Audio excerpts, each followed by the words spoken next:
नमस्कार दोस्तों, आज हम एक ऐसे आईएएस की बात करने जा रहे हैं जिसने बचपन बेहद गरीबी में काटा। स्कूल जाने के लिए उसे रोजाना 70 किलोमीटर का सफर करना पड़ता था। इतना ही नहीं, पिता का आध बांटने के लिए चाय की दुकान पर काम तक किया, लेकिन उसने कभी हार नहीं मानी। आज हम बात करने जा रहे हैं उत्तराखंड के हिमांशु गुप्ता, जिन्होंने यूपीएससी की परीक्षा में सफलता प्राप्त की थी। इससे पहले दोस्तों, अभी तक हमारे चैनल को सब्सक्राइब नहीं किया है तो प्लीज सब्सक्राइब जरूर कर ले। उत्तराखंड के हिमांशु गुप्ता ने अपनी कड़ी मेहनत से यूपीएससी की परीक्षा पास की और आईएएस ऑफिसर बने, लेकिन उनकी कहानी बस इतनी सी नहीं है। इसके पीछे लगन, हिम्मत, जज्बा और विपरीत हालातों में कुछ कर गुजर जाने का जुनून है। यूपीएससी क्लियर कर आईएएस बनने वाले हिमांशु गुप्ता के पेरेंट्स स्कूल ड्रॉप आउट हैं। पिता दिहाड़ी मजदूरी करते थे, कमाने के लिए वो चाय का ठेला भी लगाते थे। फिर भी उन्होंने सुनिश्चित किया कि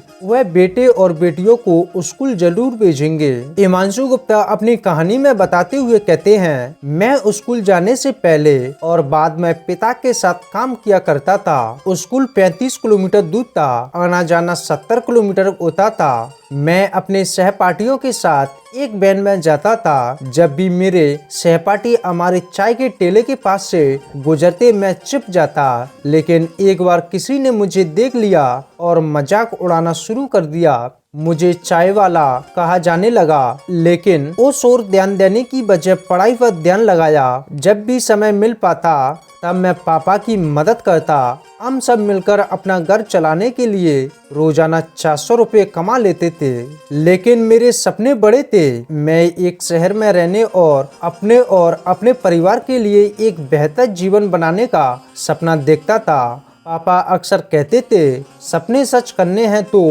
पढ़ाई करो। तो मैंने यही किया। मुझे पता है कि अगर मैं कड़ी मेहनत से पढ़ूंगा तो मुझे एक प्रतिष्ठित विश्वविद्यालय में प्रवेश मिल जाएगा। लेकिन मुझे अंग्रेजी नहीं आती थी, इसलिए मैं अंग्रेजी मूवी डीवीडी खरीदता था और उन्हें सीखने के लिए देखता था। वो आगे कहते हैं, मैं 2G कनेक्शन वाले पापा के पुराने मोबाइल का भी उपयोग करता था और उन कॉलेजों की खोज करता जिसमें मैं आवेदन कर सकता हूँ। शुक्र है कि मुझे अपने बोर्ड में अच्छा स्कोर किया और मुझे हिंदू कॉलेज में प्रवेश मिल गया। मेरे माता पिता को कॉलेज की अवधारणा के बारे में कोई जानकारी नहीं थी, फिर भी उन्होंने कहा, हमें आपकी क्षमताओं पर विश्वास है। हिमांशु गुप्ता अपनी कहानी में आगे कहते हैं, लेकिन मैं डर गया था। मैं उन छात्रों के बीच औपचारिक परिवेश में था जो आत्मविश्वास से बोलते और आगे बढ़ते थे, लेकिन मेरे पास एक चीज थी जो मुझे सबसे अलग करती थी, वो थी लिखने की भूख। मैंने अपनी कॉलेज की फीस भी खुद चुकाई। मैं अपने माता पिता पर बोझ नहीं बनना चाहता था।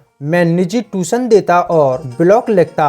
3 साल के बाद मैं अपने परिवार में स्नातक करने वाला पहला व्यक्ति बन गया, जिसके बाद मैंने अपने विश्वविद्यालय में टॉप किया। इसके कारण मुझे विदेश में पीएचडी करने के लिए छात्रवृत्ति मिली, लेकिन मैंने इसे ठुकरा दिया क्योंकि मैं अपने परिवार को नहीं छोड़ सकता था। यह सबसे कठिन निर्णय था, लेकिन मैं रुका रहा और सिविल सेवा में शामिल होने का फैसला किया। हिमांशु गुप्ता बिना किसी कोचिंग के अपने पहले यूपीएससी अटेम्प्ट में फेल हो गए, लेकिन आईएएस अधिकारी बनने का संकल्प और मजबूत हुआ। फिर मैंने दुगनी मेहनत की और 3 और प्रयास किए। मैंने परीक्षा भी पास की, लेकिन रैंक हासिल नहीं की। लेकिन चौथे प्रयास के बाद मैं आखिरकार एक आईएएस ऑफिसर बन गया। तब माँ ने मुझसे कहा, बेटा आज तुमने हमारा नाम कर दिया। हिमांशु गुप्ता कहते हैं, माता पिता को अपनी सैलरी देना एक यादगार पल रहा।